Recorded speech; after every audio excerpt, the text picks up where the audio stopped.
إن الحمد لله نحمده ونستعينه ونستغفره ونؤمن به ونتوكل عليه ونعوذ بالله من شرور أنفسنا ومن سيئات أعمالنا من يهده الله فلا مضل له ومن يضلل فلا هادي له وأشهد أن لا إله إلا الله وحده لا شريك له وأشهد أن محمدا عبده ورسوله يا أيها الذين آمنوا اتقوا الله حق تقاته ولا تموتن إلا وأنتم مسلمون يا أيها الناس اتقوا ربكم الذي خلقكم من نفس واحدة وخلق منها زوجها وبث منهما رجالا كثيرا ونساء واتقوا الله الذي تساءلون به والأرحام إن الله كان عليكم رقيبا يا أيها الذين آمنوا اتقوا الله وقولوا قولا سديدا يصلح لكم أعمالكم ويغفر لكم ذنوبكم ومن يطع الله ورسوله فقد فاز فوزا عظيما أما بعد فإن خير الحديث كتاب الله وخير الهدي هدي محمد صلى الله عليه وسلم وشر الأمور محدثاتها وكل محدثة بدعة وكل بدعة ضلالة وكل ضلالة في النار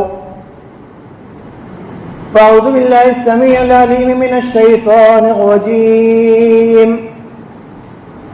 يا أيها الذين آمنوا قوا أنفسكم وأهليكم نارا وقودها الناس والحجارة عليها ملائكة غلاظ شداد لا يعصون الله ما أمرهم ويفعلون ما يؤمرون ومن قول النبي صلى الله عليه وسلم كلكم راع وكلكم مسؤول عن رعيته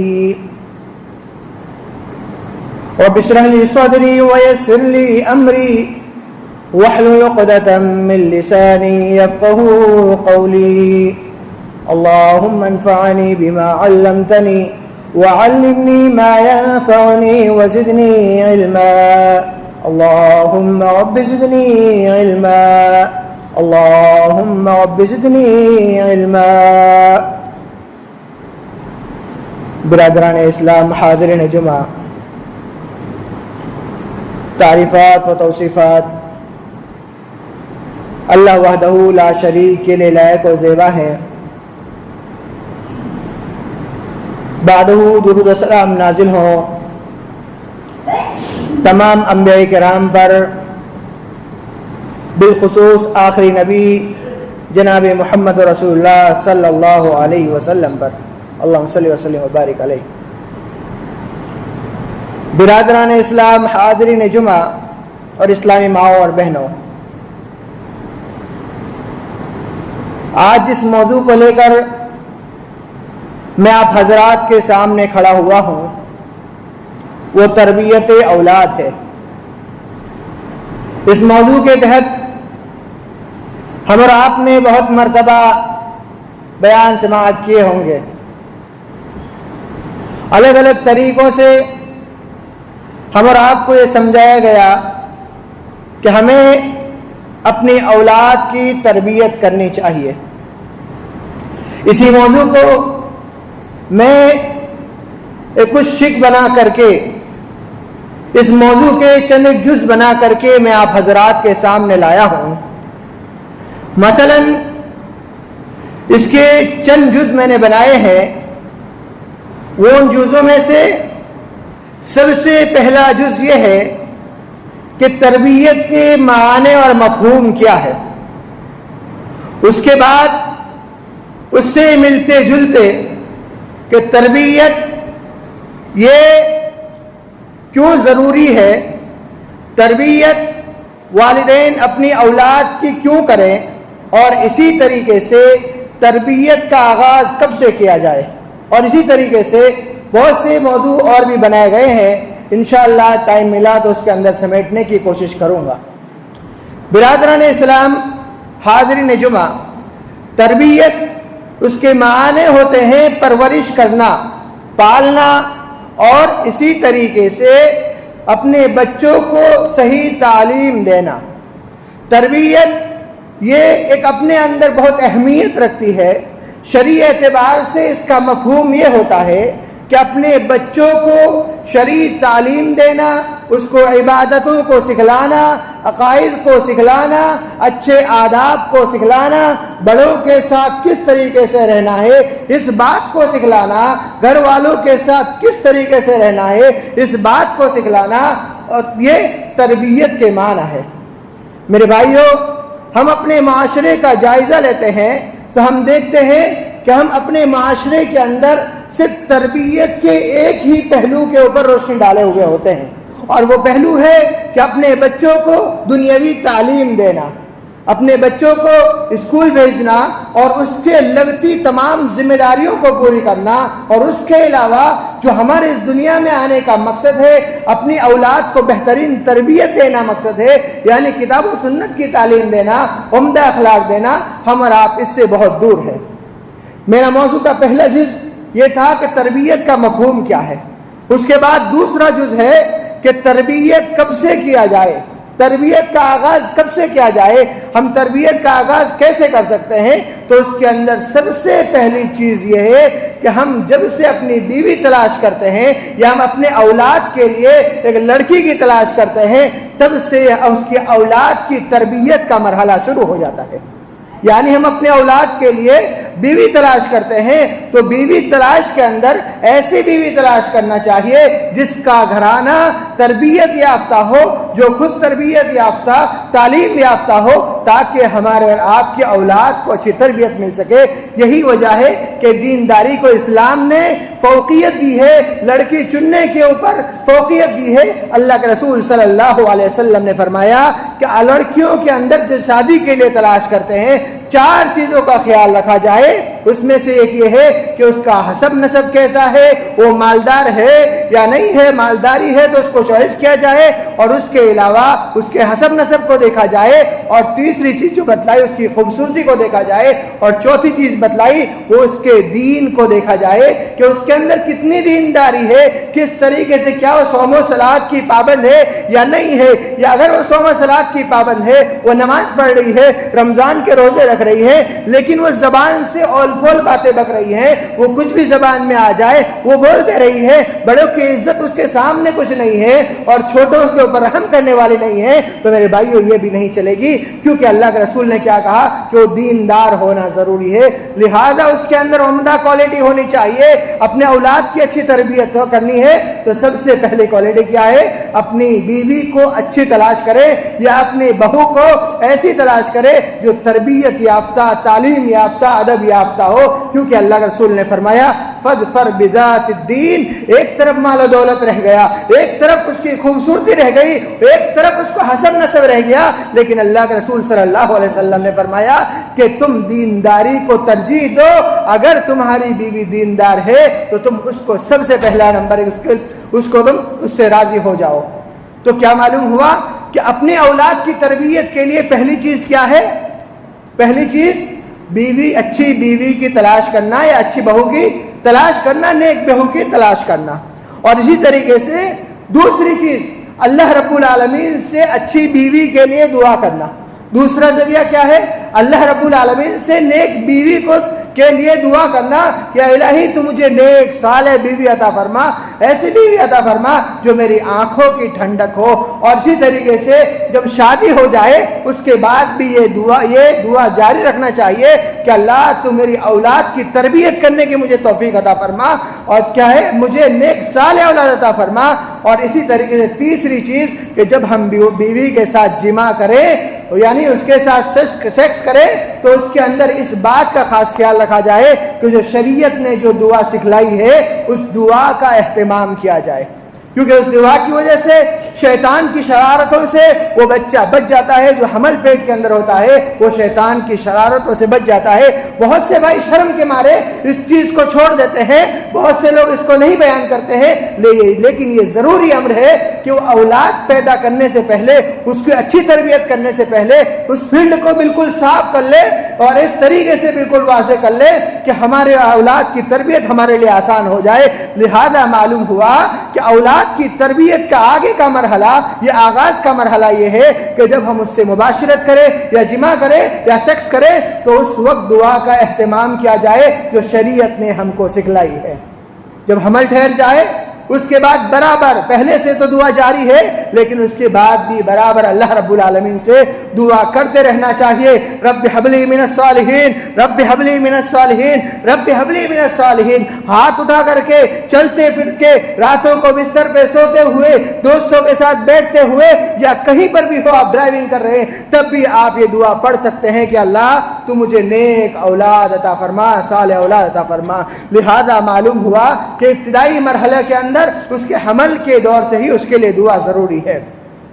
اور اس کے بعد جب بچہ پیدا ہو جائے تو اس کے بعد جو شرعی طریقے سے بتلایا گیا ہے کہ اس کے پہلے تحنیک کرائی جائے، تحنیک کرانے کے بعد اس کا نام 7ویں دن جو نام رکھا جائے وہ اچھا نام رکھا جائے، اچھے نام کو رکھا جائے۔ یہاں ایک بات کو خاص کر غور و فکر دھیان رکھنا چاہیے کہ ہم اپنے معاشرے کے اندر اپنے اولاد کے لیے یونیک نام کھوجتے ہیں کہ ہم اپنے اولاد کا سب سے ہٹ کے نام رکھتے ہیں۔ میرے بھائیوں، آپ رکھ سکتے ہیں، اس میں کوئی حرج نہیں ہے، لیکن ایسی شخصیتوں کے نام رکھنا چاہیے جو شخصیت ایک عمدہ عظیم شخصیت ہو، اپنے اندر ایک عظیم شخصیت ہو، ایسی شخصیتوں کے نام کے اوپر نام رکھنا چاہیے کیونکہ ان ناموں کا بہت زیادہ اثر ہوا کرتا ہے۔ اور اسی طریقے سے اللہ کے رسول صلی اللہ علیہ وسلم کا فرمان کہ اللہ رب العالمین کو عبداللہ اور عبد الرحمن یہ دو نام بہت زیادہ پسند ہے، لہذا اپنے اولاد کا نام ان ناموں کے اوپر رکھنا چاہیے۔ اور اسی طریقے سے 7ویں دن بچے کو عقیقہ کرنا چاہیے کیونکہ مرحونۃ بعقیقتہ کا حدیث کے اندر لفظ آیا ہے کہ اولاد عقیقہ کے اوپر کیا ہے، وہ رہن کے اوپر رہتا ہے، یعنی وہ قرضے کے اوپر رہتا ہے، جب تک اس کا عقیقہ نہیں کیا جائے گا وہ اولاد رہن کے اوپر رہتا ہے۔ اور اسی طریقے سے انکم تدعون یوم القیامت باسمائکم کہ قیامت کے دن تمہیں کیا ہے، اپنے ناموں کے ذریعے سے بلایا جائے گا، لہذا اپنے بچوں کے اچھے سے اچھا نام رکھنا چاہیے۔ یہ دوسری جز تھی کہ ہم اپنے بچے کی تربیت کی ابتدا کیسے کریں۔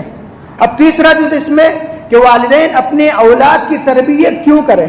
والدین اپنے اولاد کی تربیت کیوں کریں۔ خود بخود بچہ بڑا ہو جائے گا، اس کو بڑا کرنے کی ضرورت نہیں ہے، کھانا پینا دے دیا، کم پیسے کمائے اور گھر میں کھانا اناج ڈال دیا، بچہ کھا رہا ہے، بڑا ہو رہا ہے۔ میرے بھائیوں، کیوں ضروری اس کی تربیت ہے، اس کو دینی تعلیم دینا، اس کو ادب سکھلانا کیوں ضروری ہے، اس کو تعلیم و تعلم سے لبریز کرنا کیوں ضروری ہے، اس کو ایک دوسرے کے خلاف ادب سکھلانا کیوں ضروری ہے۔ اس میں سب سے پہلا جز یہ ہے کہ اللہ رب العالمین کا حکم ہے۔ یہ کس کا؟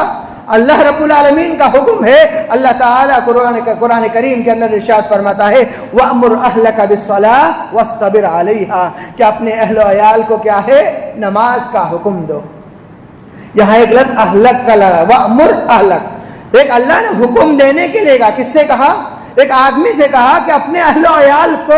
نماز کا حکم دو۔ لہذا معلوم ہوا کہ اللہ کا حکم ہے ہر خیر خواہی کی طرف بلانا، یہ ہر بندے کے لیے ضروری ہے کہ اپنے اولاد کو بھلائی کا حکم دینا چاہیے۔ ہر اولاد کو، ہر باپ کے لیے ضروری ہے کہ اپنے اولاد کو بھلائی کا حکم دینا چاہیے۔ اور اس چیز کے اندر دوسری بھی ایک تفصیل آتی ہے، وہ بات آگے آئے گی انشاءاللہ، میں اس پر بھی روشنی ڈالوں گا۔ تو بلہذا معلوم ہوا کہ اللہ رب العالمین کا حکم ہے کہ اپنے اولاد کی اچھی تربیت کی جائے۔ اور اس کے بعد دوسری چیز کہ ہم اپنے اولاد کی کیوں تربیت کریں، وہ یہ ہے کہ قیامت کے دن اللہ رب العالمین کے وہاں ہمیں اس کا جواب دینا ہوگا۔ اللہ کے رسول صلی اللہ علیہ وسلم نے فرمایا کلکم راع وکلکم مسئول عن رعیتہ کہ ہر شخص ذمہ دار ہے۔ ایک باپ کو اس کے اولاد کے تئیں ذمہ دار بنایا گیا ہے کہ ایک باپ اپنے اولاد کا ذمہ دار ہے، اس کو اچھے عمدہ اخلاق دینے کا ذمہ دار ہے، لہذا اسے اس کے بارے میں سوال کیا جائے گا کہ کیا تم نے اپنے اولاد کو عمدہ تعلیم دی یا نہیں دی، یا یوں ہی عام بڑے ہونے کے لیے چھوڑ دیا گیا، یا صرف اس کے کھانے پینے کے لیے تیاری کی اور باقی کچھ بھی اس کو نہیں سکھلایا۔ اور اسی طریقے سے اپنے اولاد کی تربیت کرنا، یہ ایک تیسری چیز جو اس کا فائدہ ہے وہ یہ ہے کہ اولاد کی تربیت کرنے کی وجہ سے انسان کے فوت ہونے کے بعد بھی اس کو اجر و ثواب، صدقہ جاریہ اس کی جانب سے ہوتا ہے، اس کو اجر و ثواب ملتا رہتا ہے۔ اللہ کے رسول صلی اللہ علیہ وسلم نے فرمایا کہ اذا مات الانسان، کہ جب انسان فوت ہو جاتا ہے، انقطع عنہ عملہ الا من ثلاث، کہ اس کے جانب سے اجر و ثواب پہنچنا، اس کو اجر و ثواب پہنچنا بند ہو جاتا ہے، یعنی کوئی ذریعہ ایسا نہیں ہے جس کے ذریعے سے اس کو اجر و ثواب ملے۔ آگے اللہ کے رسول صلی اللہ علیہ وسلم نے فرمایا الا من ثلاث، کہ تین کام ایسے ہیں جس کی وجہ سے اس کو اجر و ثواب ملتا رہتا ہے۔ اس میں سے ایک یہ ہے ولد صالح یدعو لہ، ایک یہ ہے کہ اس کا نیک لڑکا ہو جس کی اس نے اچھی تربیت کی ہو، اچھی چیزیں اس کو سکھلائی ہو، اچھے ادب سکھلائے ہوں، تو اس کے لیے دعا کرتے رہے گا، اس دعا کی برکت سے اس کو قبر کے اندر بھی اس کا اجر و ثواب بڑھتا رہے گا۔ جہاں کوئی کسی چیز کا اجر و ثواب نہیں بڑھے گا، ولد صالح یعنی نیک تربیت کرنے کی وجہ سے اس کا اجر و ثواب بڑھتا رہے گا۔ میرے بھائیوں، یہ بات تھی کہ ہم اپنی اولاد کی تربیت کیوں کریں، اور جو چوتھی چیز ہے کہ ہم اولاد کی تربیت کی ذمہ داری کس کی ہے، کون کون اولاد کی تربیت کرے، یہ بہت اہم مسئلہ ہے۔ ہم ایک گھر کے اندر رہتے ہیں، اپنے بچے، اگر کسی کے بچے کو اس کے چچا نے ڈانٹ دیا تو ہم اس کے اوپر ناراض ہو جاتے ہیں کہ ایسا کیوں بھائی، ہمارے بچے کیوں ڈانٹا ہے۔ تو میرے بھائیوں، یہ اہم مسئلہ ہے، بہت سمجھنے والی چیز ہے۔ کسی کی تربیت کے لیے یا کسی بچے کے اوپر ہمیشہ نظر رکھنے والا کوئی شخص نہیں جو اس کے اوپر 24 گھنٹہ نظر رکھ سکے۔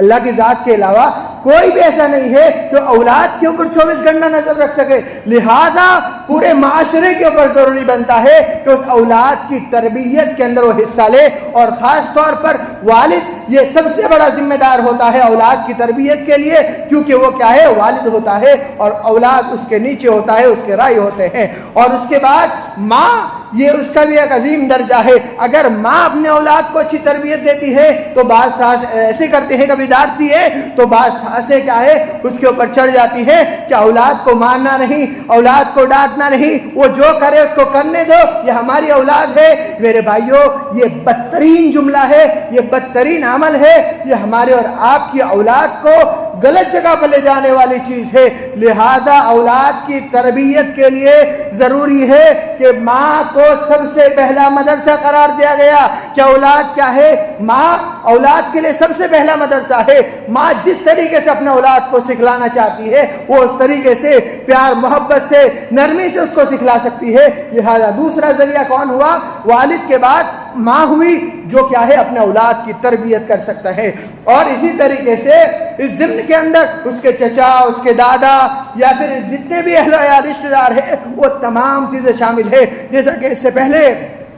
میں نے وہ آیت کریمہ پڑھی اس ضمن کے اندر کہ اللہ رب العالمین کا حکم ہے کہ اپنے اہل عیال کو کیا ہے، بھلائی کا حکم دو، تو اس ضمن کے اس میں فرمایا وَأْمُرْ أَهْلَكَ بِالصَّلَاةِ، تو اس کے اندر یہ والد کے لیے، والدہ کے لیے خاص نہیں قرار دیا گیا، بلکہ اندر کیا، اہلک، اپنے گھر والوں کے اندر کہا اپنے گھر والوں کو نماز کا حکم دو۔ ایک چھوٹا شخص ہے، اس کے باپ، اس کی ماں اور اس کے دادا دادی اور ایک گھر کے اندر تمام چیز رہ سکتے ہیں، لہذا بچے کے لیے بھی ضروری ہے کہ ان تمام لوگوں کو جو اس سے بڑے ہیں ان تمام کو بھلائی کا حکم دے۔ تو لہذا معلوم ہوا کہ اسلام نے یہ حکم صرف والد والدین کے لیے نہیں بلکہ گھر کے تمام فرد کے لیے دیا ہے کہ گھر کے تمام فرد اپنے اس بچے کی تربیت کے اندر اپنا اپنا حصہ دے۔ کہیں ایسا نہ ہو کہ اس کی بیوی ناراض ہو جائے گی، میں اپنے بچے کو صحیح، اس کے بچے کو تربیت نہیں دے سکتا، وہ بہت غصہ والا ہے، میں اس کو تربیت نہیں دے سکتا۔ میرے بھائیوں، یہ غلط چیز ہے۔ بلکہ تمام لوگوں کی ذمہ داری ہے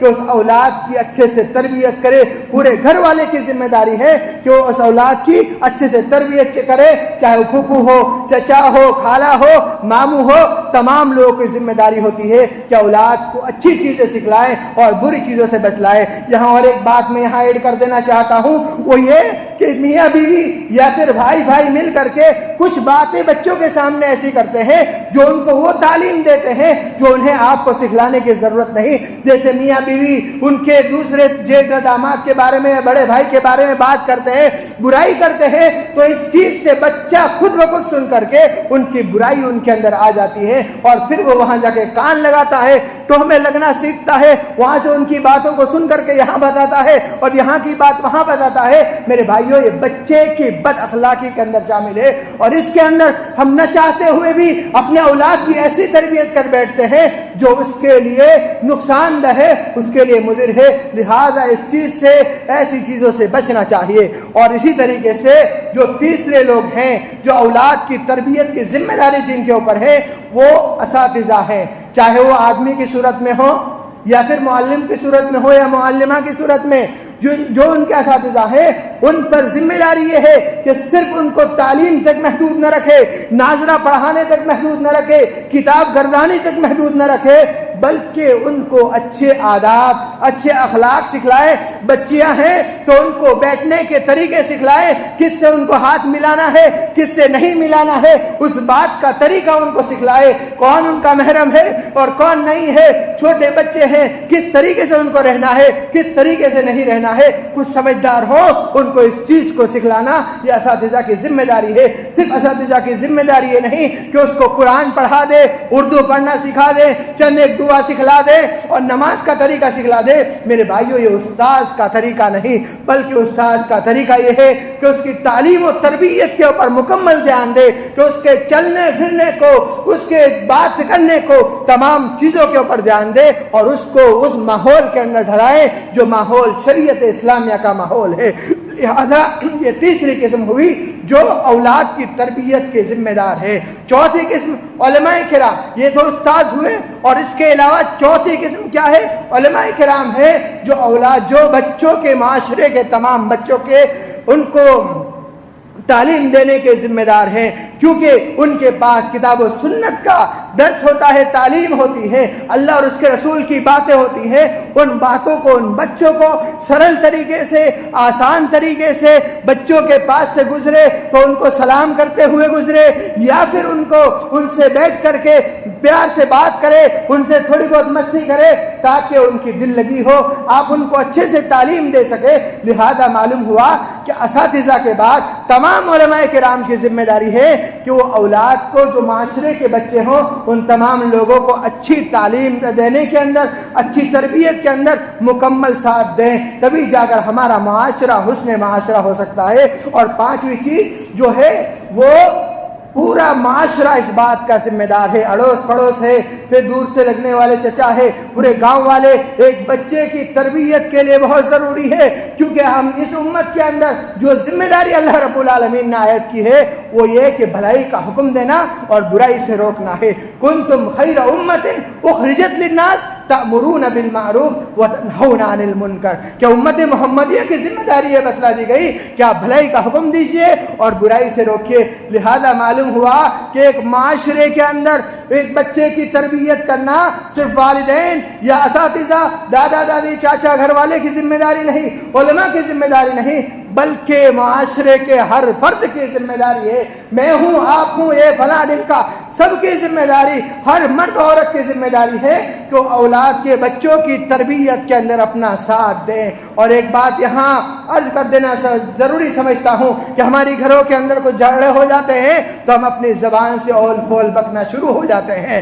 اور گالی گلوچ کرنا شروع ہو جاتے ہیں. اسی چیز سے ہمارے بچے گالی بولنا سیکھ جاتے ہیں. میرے بھائیوں، ایسی کون سی چیز ہے جو بچوں کو اچانک اس کے منہ پر گالی لے آ رہی ہے؟ کیا ہم اپنے اولاد کے سامنے گالی نہ بولے یا پورا معاشرہ اولاد کے سامنے بد کلامی نہ کرے تو بچے کی زبان پر گالی کیسے آ سکتی ہے؟ ذرا سوچنے والی بات ہے. بچہ خود بخود گالی کیسے سیکھ سکتا ہے؟ اس کو سکھلانے والا کون ہے گالی؟ اس بات کو جاننا ضروری ہے. لہذا یہ گھر والوں کے لیے ضروری ہے کہ بچوں کے سامنے گالی گلوچ نہ کرے، اور بڑوں کے لیے ضروری ہے جو گاؤں کے چوراہوں پر بیٹھتے ہیں یا ادھر ادھر رہتے ہیں، ان کے لیے ضروری ہے کہ بچوں کی تربیت کے واسطے بچوں کے سامنے اول فول باتیں نہ کرے، گندی باتیں نہ کرے۔ دھیان دے، بچے ہیں تو ان کے سامنے یوں تو بری باتیں کرنا نہیں چاہیے۔ اسلام نے سختی سے منع کر دیا ہے کہ لا یعنی چیزوں سے بچنا چاہیے، فالتو بیکار چیزوں سے بچنا چاہیے، لیکن پھر بھی ہم اپنی عادتوں سے باز نہیں آتے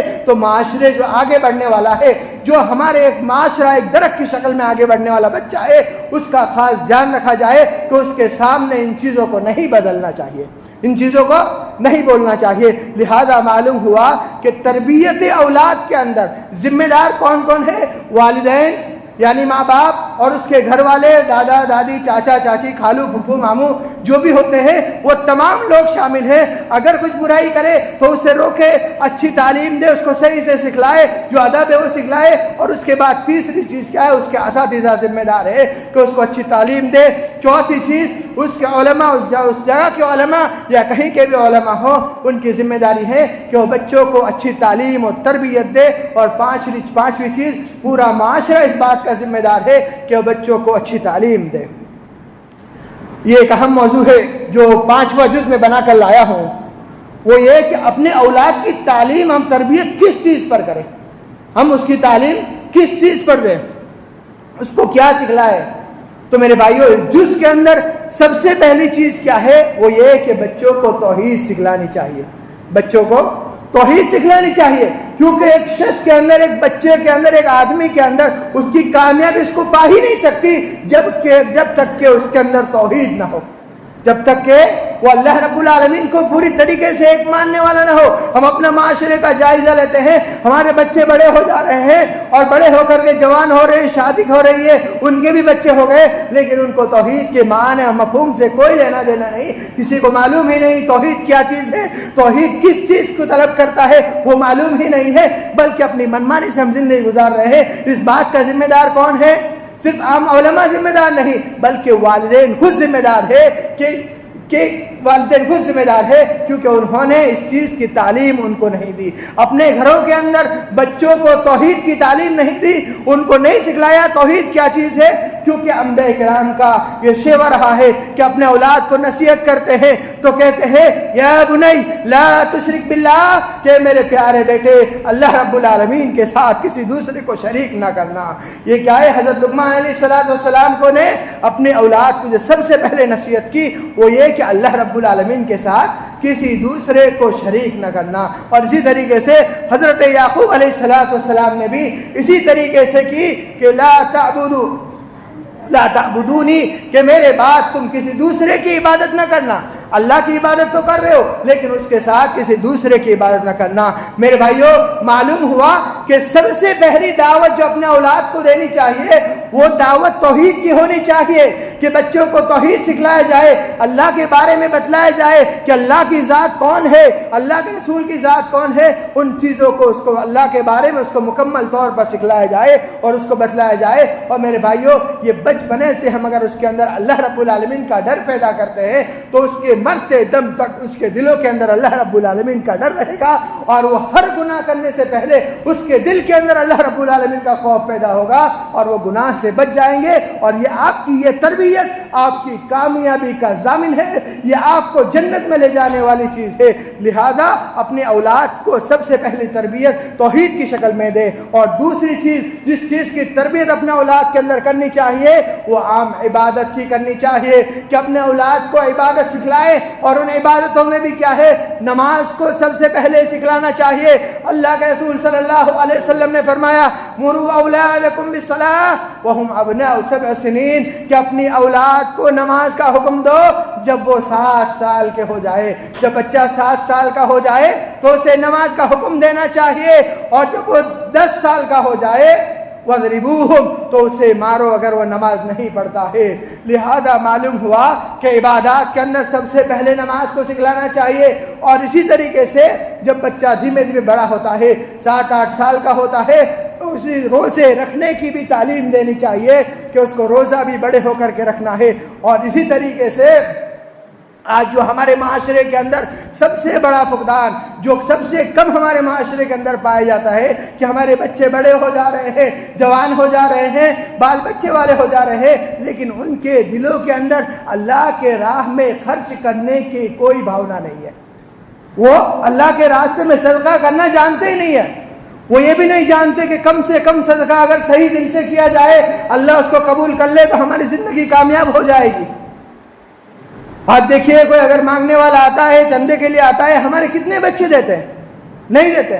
کیوں بھائی؟ ہم کیوں دیں؟ ہمارے والدین دے رہے ہیں، وہ دے رہے کافی ہے۔ میرے بھائیوں، والدین کا اجر ثواب ان کے ساتھ خاص ہے، لیکن آپ کو اجر ثواب چاہیے تو آپ کو خود کو صدقہ کرنا پڑے گا۔ آپ کو برائی سے بچنا ہے، تمام چیزوں سے بچنا ہے، مصیبت آنے سے بچنا ہے، تو آپ کو خود کو صدقہ کرنا پڑے گا، کیونکہ آپ اپنے فہم و شعور کے مالک ہیں۔ آپ خود سمجھ سکتے ہیں، خود سوچ سکتے ہیں، آپ خود کام کر سکتے ہیں، لہذا آپ کے لیے ضروری ہے آپ خود صدقہ خیرات کریں۔ لہذا اس ضمن میں بات آئی، میں نے کہہ دی، لیکن یہاں ضروری ہے کہ اپنے اولاد کے ہاتھوں سے بھی صدقہ خیرات کیا کرایا جائے، تاکہ اولاد کی ایک عادت بنے۔ یہ عبادت ہے، ایک عادت بنے، تاکہ اولاد بڑے ہو کر کے بھی وہ معاشرے کے اندر صدقہ و خیرات کرتے رہے اور اپنے اچھائیوں کو لوگوں کے اندر بتاتے رہے۔ اور اسی طریقے سے جو تیسری چیز اس ضمن میں ہے کہ ہمیں بچوں کو کیا سکھلانا چاہیے، تو تیسری چیز کیا ہے؟ بچے کو عمدہ اخلاق سکھلانا چاہیے، کیونکہ اسلام کی بنیاد ہمارے نبی صلی اللہ علیہ وسلم کی شان جو ہے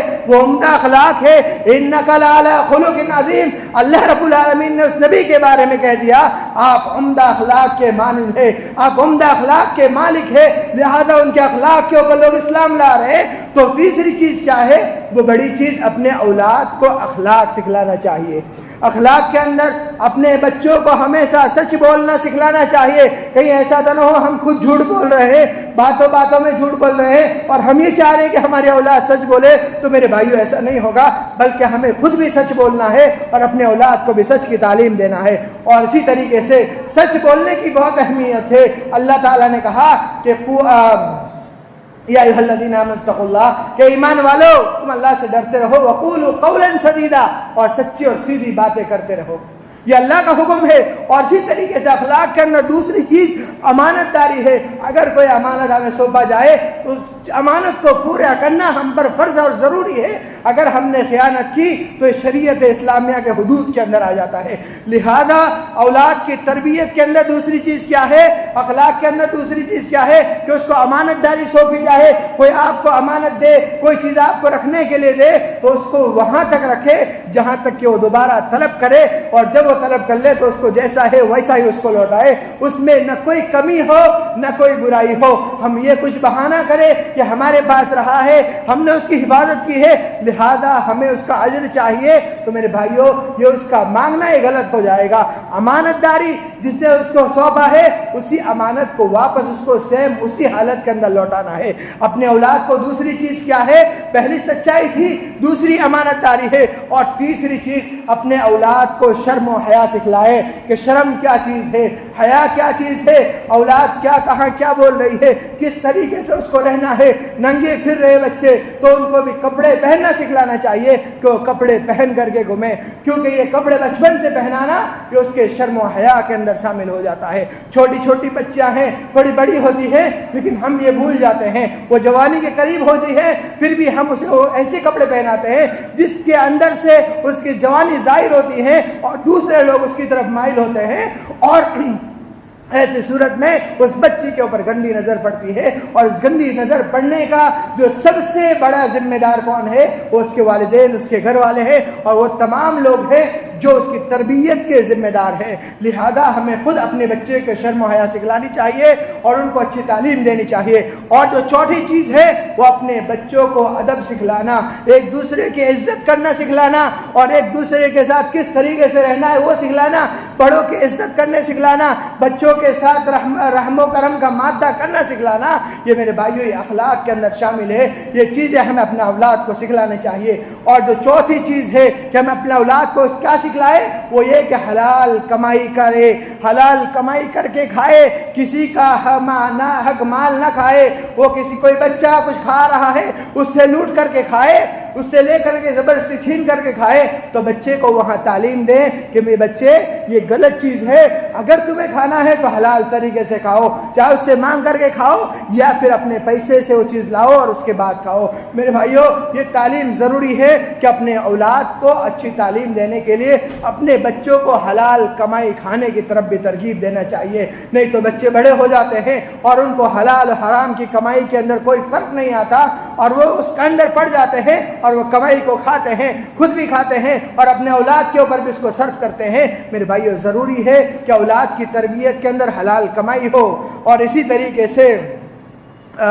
اولاد کے لیے مسنون دعائیں جو قرآن کریم کے اندر سکھلائی گئی ہیں، میں چند کو ذکر کر کے اپنی بات کو آگے بڑھاتا ہوں۔ وہ یہ کہ رب حب لی من الصالحین، میں نے اس کو پہلے بیان کیا کہ انبیاء کرام اس چیز کو دعا کرا کرتے تھے کہ اللہ تو مجھے نیک صالح اولاد عطا فرما، رب حب لی من الصالحین، اس دعا کو کرنا چاہیے۔ اور اسی طریقے سے ربنا حب لنا من ازواجنا وذریاتنا قرۃ اعین واجعلنا للمتقین اماما، یہ سورہ فرقان کی آیت نمبر 74 ہے۔ یہ دعا اللہ رب العالمین نے ہمیں سکھلائی ہے کہ ربنا حب لنا من ازواجنا وذریاتنا قرۃ اعین، یا اللہ تو مجھے ایسی بیوی عطا فرما، ایسے اولاد عطا فرما جو میری آنکھوں کے لیے ٹھنڈک ہو۔ لہذا اللہ سے نیک بیویاں مانگنے کے ساتھ ساتھ نیک اولاد کو بھی مانگنا چاہیے۔ اور اس کے بعد اور ایک دعا جو سورہ ابراہیم کے اندر آیت نمبر 40 کے اندر اللہ رب العالمین نے فرمائی رب اجعلنی مقیم الصلاۃ ومن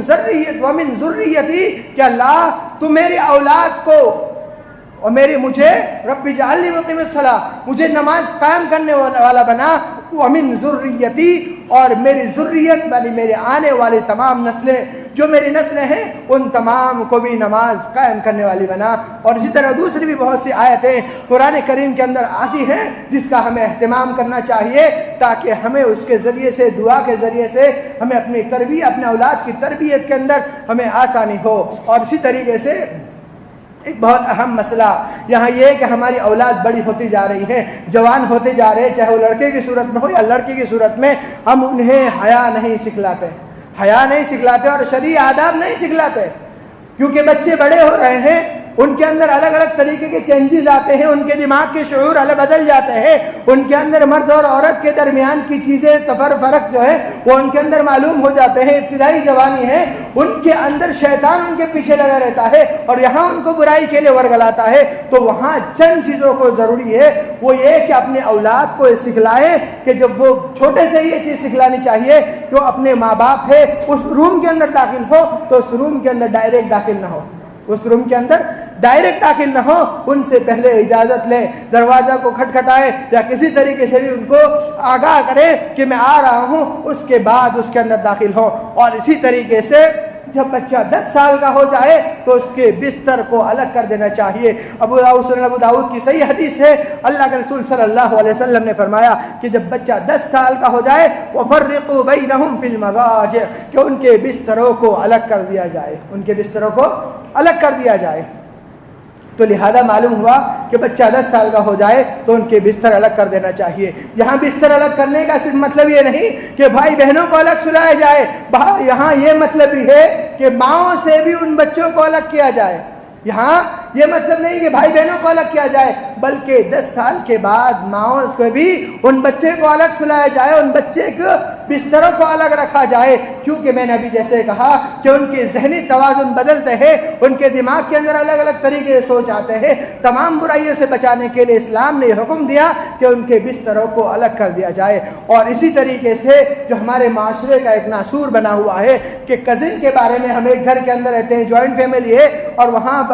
کزن بھائی بہن ہیں، تو ان بھائی بہنوں کے اندر کیا ہے، تفرق بازی نہیں ہوتی ہے، بلکہ اس طریقے سے ہوتا ہے، بہت گندے طریقے سے ہم رہتے ہیں۔ میرے بھائیو، ہم یہ سمجھتے ہیں کہ ہمارے دلوں کے اندر کسی طریقے خلش نہیں ہے، ہمارے دلوں کے اندر کسی طریقے خلش نہیں ہے، وہ میری بہنیں ہیں، سگی بہنیں جیسی ہیں، لیکن یہ بات جان لو کہ اللہ رب العالمین کا حکم ہے، کیا ہے، اپنے دماغ کے اندر بیٹھا لو کہ اللہ رب العالمین کا حکم ہے کہ 10 سال کے بعد ان کے بستر الگ کر دیا جائے، اور جو کزن ہیں وہ ان سے ان کا پردہ ہے، لہٰذا ان کو الگ کرنا ہی کرنا ہے، کیونکہ اللہ کے حدود ہے۔ وَمَن يَتَعَدَّ حُدُودَ اللَّهِ، یہ اللہ رب العالمین کے حدود سے روگردانی نہیں کرے گا، حد سے آگے بڑھنے کی کوشش کرے گا، فقد ظلم نفسہ، تو لہذا وہ اپنے اوپر ظلم کرے گا۔ نہ کہ ہم یہ سمجھتے ہیں کہ ہمارا دماغ صاف ہے، لیکن یہ اللہ کا حکم ہے، یہ میرا اور آپ کا کسی عالم کا نہیں ہے، یہ عالم کا شعور نہیں ہے، بلکہ اللہ نے کہا، اللہ کے رسول نے کہا بستر الگ کر دیا جائے، ایک دوسرے سے پردہ کر دیا جائے،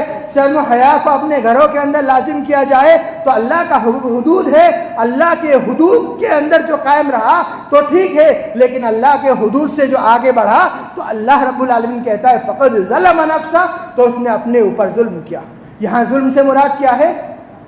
اس سے ظلم سے مراد یہ ہے کہ اس نے اپنے اوپر اللہ رب العالمین کے غضب خود اپنے اوپر اس نے ڈالا،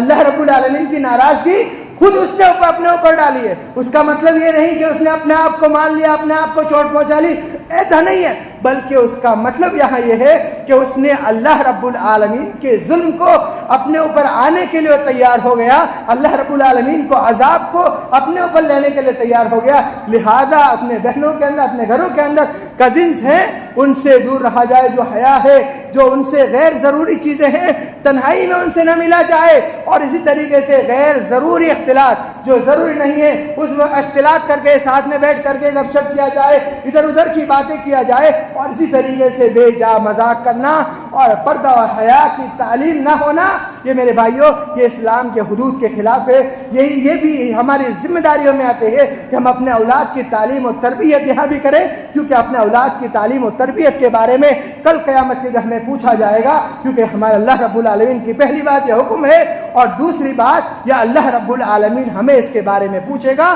تو اس لہٰذا ہمیں اس کے لیے ضروری ہے کہ ہم اپنے اولاد کی تعلیم اور تربیت کے لیے پوری طریقے سے اپنے پر قربان کر دیں، اور یہ نہیں کہ ہم اپنے مال و دولت کمانے کے اندر لگ جائیں۔ صرف مردوں کے اوپر یہ چیز ضروری نہیں، بلکہ عورتوں کے اندر بھی ضروری ہے کہ اپنے اولاد کی اچھی تعلیم و تربیت کرے۔ اللہ رب العالمین سے دعا ہے کہ الہی تو ہمیں اپنے اولاد کی بہترین تعلیم و تربیت کرنے کی توفیق عطا فرما، یا الہی اس موضوع کو ہمیں سنجیدگی سے لینے کی توفیق عطا فرما، اور اس موضوع کو ہمیں اہمیت دینے کی توفیق عطا فرما، یا الہی تو ہمارے گھر کو امن و سکون والا گھر بنا دے، یا الہی تو ہمارے گھر کو تیرے رضا کی خاطر جینے والا بنا دے، یا الہی تو ہمارے گھروں کے اندر سلامتی عطا فرما، ہمیں اچھے اولاد کی تربیت کرنے کا اللہ توفیق بنا دے، آمین۔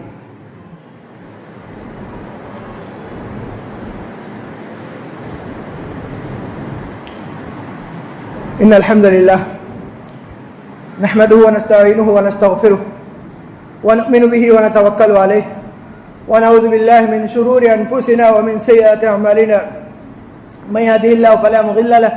ومن يضلل فلا هادي له، وأشهد أن لا إله إلا الله وحده لا شريك له، وأشهد أن محمدا عبده ورسوله، أما بعد